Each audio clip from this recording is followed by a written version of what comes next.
सुनाए बड़का माई सुनाए बड़का भाई, काकी चाची दादी बात रखी है तू याद।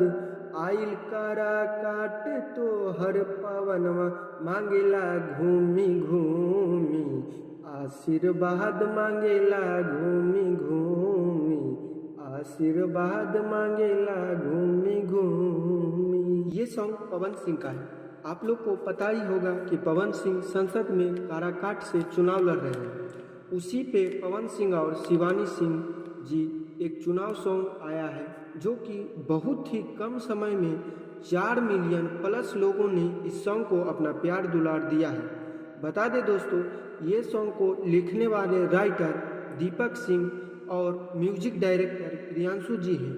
ये सॉन्ग पवन सिंह जी का ऑफिशियल चैनल से रिलीज हुआ है। पवन सिंह ऑफिशियल पे आप लोग एक बार इस सॉन्ग को जाके ज़रूर सुने और अपना प्यार दुलार जरूर दें। बता दें दोस्तों, काराकाट के सभी जनता से अनुरोध है कि पवन सिंह को भारी से भारी मतों से विजय बनावे। बता दें दोस्तों, इसी प्रकार से भोजपुरिया से रिलेटेड जानकारी पाने के लिए हमारे चैनल को सब्सक्राइब करें और नए नए वीडियो पाने के लिए हमारे चैनल से जुड़े।